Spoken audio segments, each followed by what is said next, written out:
Buenas noches, hermanos. Dios les bendiga. Un miércoles más, a mitad de semana, nos encontramos. Y hoy vamos a ver el capítulo 9. Entonces, ya había llegado Esdras. Vamos a ver los versículos 1 al 15, que es todo el capítulo 9. Y acá se va a narrar una profunda angustia que va a sentir Esdras al descubrir. Recuerden que entre la primera vuelta desde Babilonia, o sea, ahora el reino de Persia, a Jerusalén, ¿se acuerdan que primero había venido Zorobabel y Jesúa y ellos habían empezado a hacer el templo? Pasaron 80 años, así que seguramente ya Zorobabel no estaba vivo cuando cae Esdras. Pero Esdras va a descubrir una realidad espantosa. Él se va a dar cuenta que muchos del pueblo habían tomado mujeres extranjeras, mujeres que no eran judías, mujeres que eran cananeas, mujeres que tienen que ver con los pueblos paganos, cosa que Dios había prohibido estrictamente. Y no solo el pueblo lo había hecho, sino que levitas y sacerdotes. Usted tiene un dibujito ahí del primer retorno, ¿se acuerdan? Hubo 3 retornos, como hubo 3 llevados a la cautividad en 3 ocasiones, también hubo 3 retornos. El primero fue con Zorobabel y Jesúa, el segundo que narra los capítulos 7 al 10 de Esdras. Hoy vamos a ver el capítulo 9, donde Esdras empieza a enseñar la ley. Y después va a haber un tercer retorno con Nehemías, también pasado un tiempo largo, y ahí van a reedificar el muro.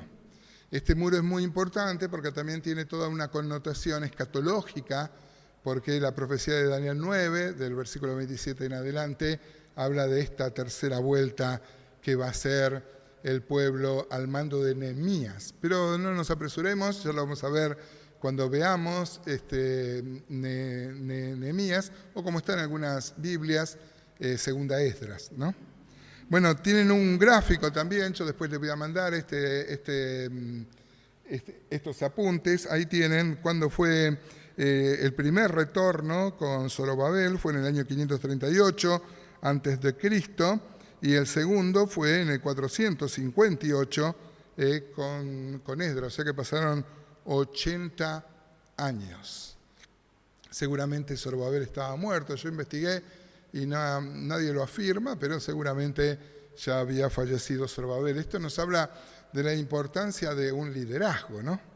Bueno, lo que vamos a ver hoy es el pecado primero que cometieron los israelitas al casarse con mujeres paganas, con mujeres de los pueblos circundantes ahí en Jerusalén. Vamos a ver también la reacción que va a tener Esdras. Esto es algo impresionante porque él va a reaccionar de una forma, como se me ocurre, deben reaccionar los hombres espirituales. Él se va a rasgar los vestidos, se va a arrancar la barba, se va a arrancar el pelo. Realmente va a estar mudo, va a quedar todo un día mudo, realmente impresionado por lo que había hecho el pueblo, y va a orar. Luego, entonces vamos a ver primero los 4 primeros versículos, y luego del 5 al 15 va a ser la oración intercesora que va a ser Esdras. Ahí no va a pedir perdón, va a reconocer Esdras la maldad del pueblo. Y bueno, vamos a ver cómo se resuelve esto en el capítulo 10, ¿no? Aún así, en la oración hay un importante reconocimiento de la misericordia de Dios, que a pesar de que el pueblo había fallado tanto en este aspecto, Dios le dejaba que vuelvan otra vez un remanente fiel. Digo que es muy importante el liderazgo porque yo no sé si fue eso, pero seguramente Zorobabel ya había fallecido, porque en vida de Zorobabel fue un hombre piadoso, un hombre que respondía al imperio persa, trabajaba para el imperio persa, fue el gobernador, pero era un hombre piadoso que junto con Jesúa, con Josué, la verdad que elevaron muy alta la piedad, ¿no? También tuvieron un tiempo en que dejaron de construir el templo. De esto da cuenta Ageo y Zacarías, que son los profetas que acompañaron todo este proceso, ¿no? Así que vamos a leer Esdras 9.1 tiene un título de nuestras Biblias que dice Esdras ora acerca de los matrimonios mixtos. Dice así la palabra de Dios: acabadas estas cosas, los príncipes vinieron a mí diciendo: el pueblo de Israel y los sacerdotes y levitas no se han separado de los pueblos de las tierras y de los cananeos, heteos, fereceos, jebuseos, amonitas, moabitas, egipcios y amorreos, y hacen conforme a sus abominaciones. Porque han tomado de las hijas de ellos para sí y para sus hijos, y el linaje santo ha sido mezclado con los pueblos de la tierra. Y la mano de los príncipes y de los gobernadores ha sido la primera en cometer este pecado. Cuando oí esto, rasgué mi vestido y mi manto, y arranqué pelo de mi cabeza y de mi barba, y me senté angustiado en extremo. Y se me juntaron todos los que temían las palabras del Dios de Israel a causa de la prevaricación de los del cautiverio, mas yo estuve muy angustiado hasta la hora del sacrificio de la tarde. Miren, hermanos, Dios había prohibido explícitamente que el pueblo de Israel no tome mujeres ni tomen para los hijos de las regiones circundantes. Bueno, eso lo manifestó cuando al mando de Josué entraron a la tierra prometida. Yo tengo ahí un dibujo donde le están consultando a los príncipes, y eso hace pensar a algunos que ya no estaba Zorobabel. Por Zorobabel hubiera sido el primero en comunicarle a Esdras semejante a anomia, ¿no? Que el pueblo había hecho, y los sacerdotes y levitas. Ese era el problema. El liderazgo en el pueblo había caído en este pecado. Imagínense, bueno, yo se lo spoileo, en el 10 Esdras va a llamar a que se separen, a que se divorcien. Imagínense lo que habrá sido con hijos de por medio, con afecto seguramente, ¿no? Pero había que solucionar esto porque no era una cuestión étnica nomás o una cuestión racista, no era... vamos a ver por qué Dios lo prohibía, y era para que los israelitas no sean seducidos por los dioses de las mujeres cananeas. Usted agarra, por ejemplo, Levítico 18 y dice: habló Jehová a Moisés diciendo: habla a los hijos de Israel y dile: yo soy Jehová vuestro Dios. No haréis como hacen en la tierra de Egipto, de la cual morasteis, ni haréis como hacen en la tierra de Canaán, a la cual yo os conduzco, ni andaréis en sus estatutos. Mis ordenanzas pondréis por obra, y mis estatutos guardaréis, andando en ellos, yo Jehová vuestro Dios. Por tanto guardaréis mis estatutos y mis ordenanzas, los cuales haciendo el hombre vivirá en ellos, yo Jehová. Ustedes saben que la palabra santo, tanto en el hebreo como en el griego, tiene que ver con apartado, ¿no? Y Dios quería guardar un pueblo para sí, suyo, propio, que no se mezcle. Usted agarra, la mezcla nunca le gusta a Dios. Fíjese, Levítico 19, de los muchos textos que podríamos citar, dice: mis estatutos guardarás, no harás ayuntar tu ganado con animales de otra especie, tu campo no sembrarás con mezcla de semillas, y no te pondrás vestidos con mezcla de hilos.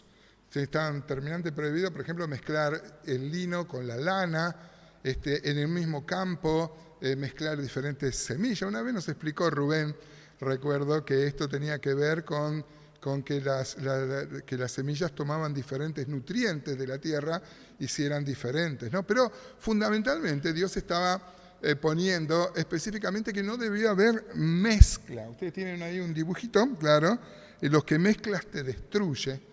Dios, por ejemplo, siempre quiere que no haya mezclas. Usted agarra Deuteronomio 7, por ejemplo, son uno de los textos más duros que hay. El versículo 1 dice: cuando Jehová tu Dios, usted sabe que el Deuteronomio fue la ley dada de nuevo a la nueva generación, porque toda la primera generación que salió de Egipto muere en el desierto. Entonces, los que entran a la tierra de la promisión necesitan una nueva ley, para eso se escribió Deuteronomio, lo escribió Moisés antes de morir.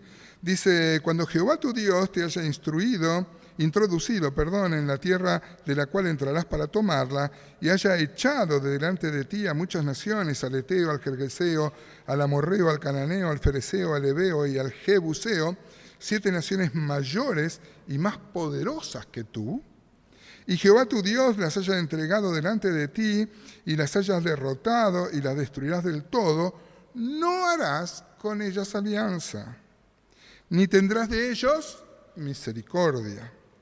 Y no emparentarás con ellas, y no darás tu hija a su hijo, ni tomarás a su hija para tu hijo, porque, ¿por qué?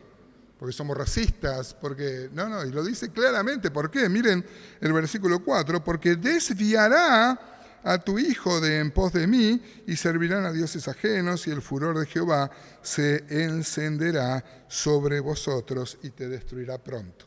Bueno, esto es algo que no se cumplió en la conquista.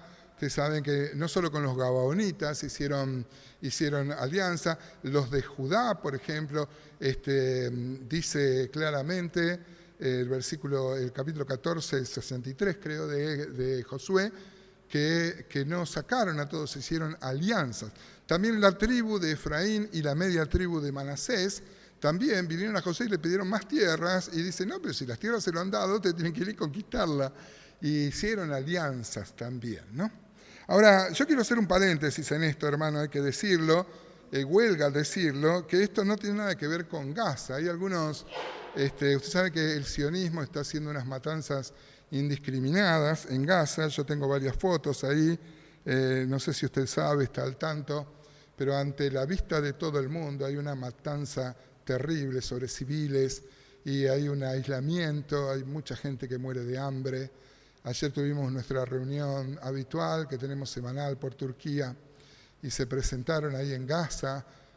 Ahí tenemos misioneros, hermanos. Es terrible lo que está pasando y esto pasa a la vista de todo el mundo sin alguna voz que se levante, ¿no? Creo que la iglesia debería levantarse contra eso. Eso no lo hace Israel. Israel es el sionismo, ¿no? Porque eso no representa. Hay muchos judíos que no se sienten representados por el sionismo. Ahora, dice que había que matar a todos en aquel tiempo, ¿no? Esto a mí me da mucha paz, por ejemplo, saber que tiene que ver con lo tipológico. Es verdad que esto pasó en verdad, pero con la misma violencia el Nuevo Testamento habla de hacer morir. Mire Colosenses 3, por ejemplo, dice, si pues habéis resucitado con Cristo, buscad las cosas de arriba, donde está Cristo sentado a la diestra de Dios. Poned la mira en las cosas de arriba, no en las de la tierra, porque habéis muerto. Y vuestra vida está escondida con Cristo Jesús. Cuando Cristo vuestra vida se manifieste, entonces vosotros también seréis manifestados con Él en gloria. Y mire con la violencia que también habla el Nuevo Testamento. Haced morir, matad, ¿no? Haced morir pues lo terrenal en vosotros. Y dice qué cosa, la fornicación, la impureza, las pasiones desordenadas, los malos deseos, la avaricia, que es idolatría. Mire el versículo 6, dice, cosas por las cuales la ira de Dios viene sobre los hijos de desobediencia. Que no pase esto en la iglesia, ¿no? En el pueblo de Dios. En los cuales vosotros también anduvisteis en otro tiempo cuando vivíais en ella, pero ahora dejad también vosotros todas estas cosas. Y mire, que no parecen cosas que les solemos dar importancia o no nos parecen pecados graves, pero dicen, pero ahora dejad también vosotros todas estas cosas, ira, enojo, malicia, blasfemia, palabra deshonesta de vuestra boca. No mintáis los unos a los otros, habiendo despojado del viejo hombre con sus hechos y revestido del nuevo, el cual conforme a la imagen del que lo creó se va renovando hasta el conocimiento pleno. Si bien esto pasó en la conquista, Dios quería preservar para no dejar, y ellos no cumplieron esto, y por eso tuvieron tantos problemas, y hasta el día de hoy tienen problemas de la gente que ha quedado ahí. Esto tiene que ver también con lo tipológico, ¿no? Y con la misma violencia, nosotros tenemos que hacer morir lo terrenal en vosotros, en nosotros.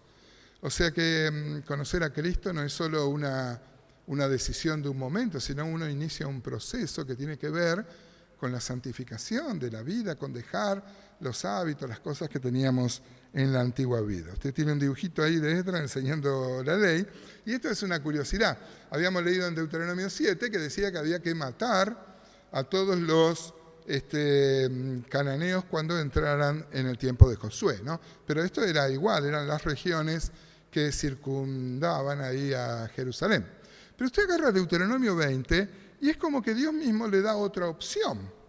Le dice en Deuteronomio 20 que le ofrezcan paz. Si aceptaban la paz, que lo hagan tributario. Mire, Deuteronomio 20:10 dice, cuando te acerques a una ciudad para combatirla, le intimarás la paz. Y si respondiere paz y te abriere, todo el pueblo que ella fuera hallado te será tributario y te servirá. Mas si no hiciere paz contigo, y si emprendiere guerra contigo, entonces la sitiarás. Luego que Jehová tu Dios la entregue en tu mano, herirás a todo varón suyo a filo de espada, solamente las mujeres y los niños, los animales y todo lo que haya en la ciudad, todo su botín tomarás para ti, y comerás del botín de tus enemigos, los cuales Jehová tu Dios te entregó. Salvo, por ejemplo, con lo que pasó en Jericó, ¿se acuerdan? En Jericó Dios dijo que no toquen nada. Pero parecería ser algo contradictorio. Es más, los enemigos de la Biblia dicen que esto es algo contradictorio. ¿Había que matarlo o había que ofrecerle paz? ¿Ustedes qué les parece? Parecería una contradicción, porque en Deuteronomio 7 dice que había que matarlos, y en Deuteronomio 20 le da la opción que primero le ofrezca paz. ¿Qué les parece? No sé si lo han pensado alguna vez. Bueno, no importa. La respuesta es muy simple, si uno lo sigue leyendo. Ellos le podían ofrecer paz a las ciudades que estaban lejos.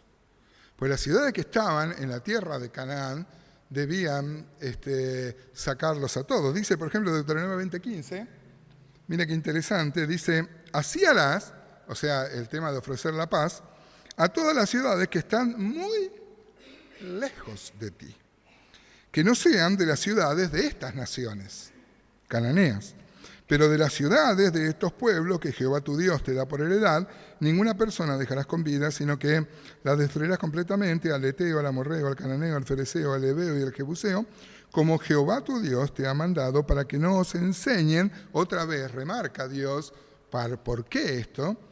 Para que no os enseñen a hacer según sus abominaciones que ellos han hecho para sus dioses, y pequéis contra Jehová vuestro Dios. Miren, hermanos, esto no es una cuestión. Recuerden que las naciones cananeas, gentiles, ahí eran infanticidas. Tenían cultos, recordarán culto a Moloch, por ejemplo, al cual se le rendía culto ofreciendo niños, ¿no? Todas las fiestas que hacían eran orgiásticas. Y realmente Dios quería preservar esto, ¿no? Y bueno, y ante la desobediencia de Israel, estos fueron ganando, inclusive van a llegar al tiempo de la monarquía, por ejemplo Salomón, en el sur, y en el norte todos los reyes ofrecieron sus hijos a Moloch, por ejemplo, a Asera y otros dioses que había ahí. Ahora, Dios también nos manda a nosotros a tener una separación, hermanos. Dice 2 Corintios 6:14, no os unáis en yugo desigual con los incrédulos, porque ¿qué compañerismo tiene la justicia con la injusticia? ¿Y qué comunión la luz con las tinieblas? ¿Y qué concordia Cristo con Belial? ¿O qué parte el creyente con el incrédulo? Y dice 2 Corintios 6:16, entonces, ¿y qué acuerdo hay entre el templo de Dios y los ídolos? Porque vosotros sois el templo del Dios viviente, como Dios dijo. Habitaré y andaré entre ellos, y seré su Dios, y ellos serán mi pueblo. Por lo cual dice, salid de en medio de ellos, y apartaos, dice el Señor, y no tocáis lo inmundo, y yo os recibiré, y seré para vosotros por Padre, y vosotros me seréis hijos e hijas, dice el Señor Todopoderoso. Esto los mayores estamos habituados, lo hemos escuchado en las clases de escuela dominical, pero acá dice el apóstol Pablo, no os unáis en yugo desigual. ¿Saben lo que es un yugo, no? Ahí sí tengo imágenes. El yugo era un pedazo de madera que se ponía para que tiren juntos los bueyes. Tiene abajo otro negro. Y, por ejemplo, Dios prohibía específicamente que no se ponga un buey y un asno, por ejemplo, ¿no?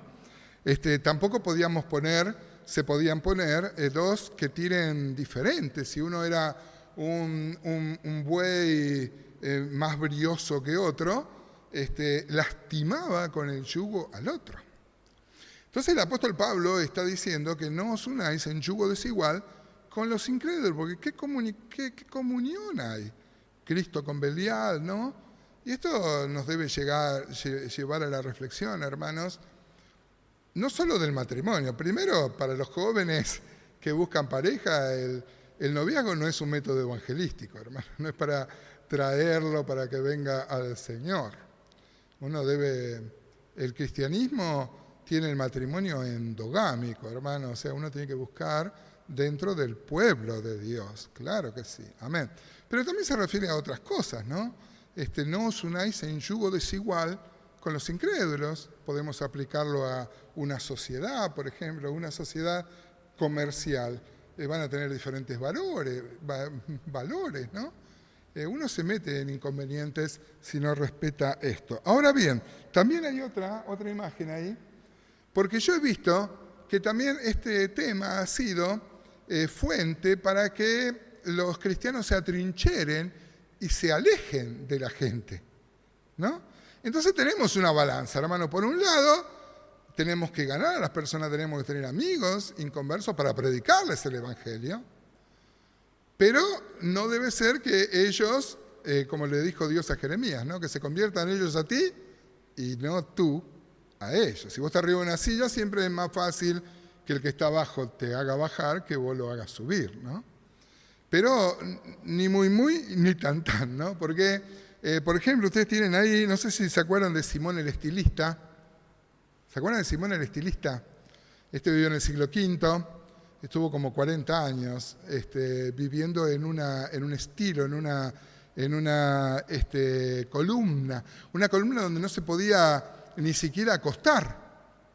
Imagínense qué loco. Se entendía en ese tiempo que había que aislarse del mundo, que la santidad era...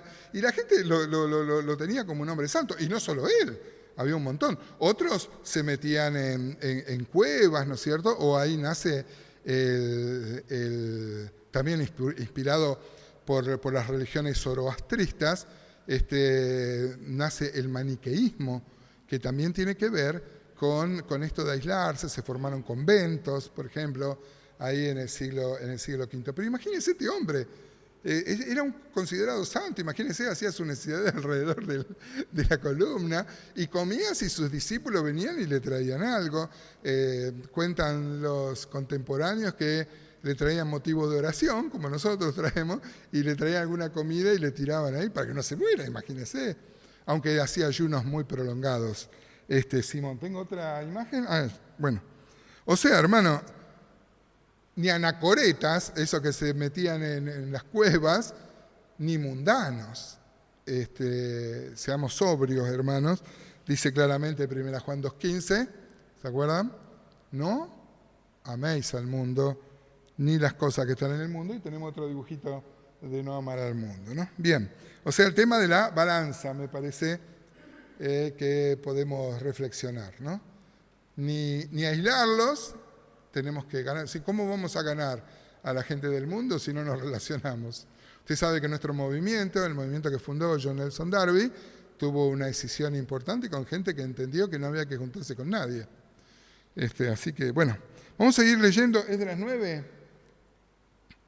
Esdras 9, vamos a leer, aunque sea la oración que va a ser. Fíjense cómo va a reaccionar Esdras, ¿no? Esdras va a romper sus vestidos, se va a sacar el pelo, la barba, realmente, y va a estar todo un día hasta el sacrificio de la tarde, que era a las 3 de la tarde, como mudo, quedó impresionado por el pecado del pueblo. Y mire lo que va a decir.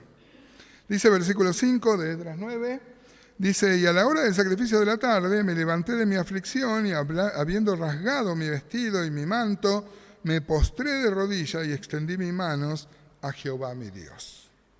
Y dije: Dios mío, confuso y avergonzado estoy para levantar, oh Dios mío, mi rostro a ti, porque nuestras iniquidades se han multiplicado sobre nuestra cabeza y nuestros delitos han crecido hasta el cielo. Nota, hermanos, cómo él se identifica con el pueblo que había caído en pecado. Él no dice: mira estos que son unos pecadores, ¿no? Como dice Isaías 65, no me toques que soy más santo que tú.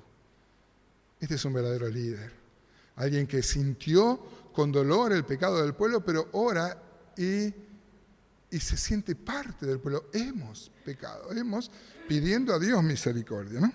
Dice versículo 7, desde los días de nuestros padres hasta estos días hemos vivido en gran pecado y por nuestras iniquidades nosotros, nuestros reyes y nuestros sacerdotes, hemos sido entregados en manos de los reyes de la tierra, a espada, a cautiverio, a robo, a vergüenza, que cubre nuestro rostro como hoy día. Está reconociendo que inclusive la cautividad que tuvieron en Babilonia, como había anunciado Jeremías, como había anunciado Isaías, era por el pecado del pueblo. Dice el versículo 8, y ahora por un breve momento ha habido misericordia de parte de Jehová nuestro Dios, para hacer que nos quedase un remanente libre y para darnos un lugar seguro en su santuario, a fin de alumbrar nuestro Dios, nuestros ojos, y darnos un poco de vida en esta servidumbre, porque siervos somos.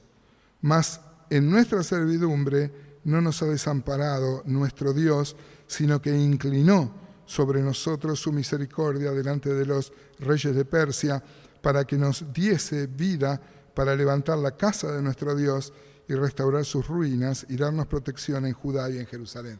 Mire cómo reconoce en medio del dolor de la confesión del pecado la misericordia de Dios. Dice, seguramente usted está pensando en este texto, dice el apóstol Juan, Juan 1:9, que si alguno ha pecado, abogado tenemos para con el Padre. Si confesamos nuestro pecado, Él es fiel y justo. La salvación no es una licencia para pecar, hermanos, pero debemos siempre tener presente que Dios siempre es un Dios de restauración. Él quiere restaurar la vida, restaurar el matrimonio.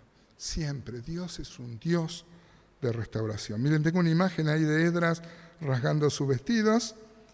Hay un detalle, lo vamos a pasar. Hay otra imagen donde ahí está arrancándose los pelos. Y vamos a terminar por lo menos leyendo.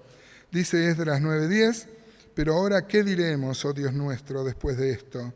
Porque nosotros hemos dejado tus mandamientos. Mire, esto es confesarlo, de 1 Juan 1:9.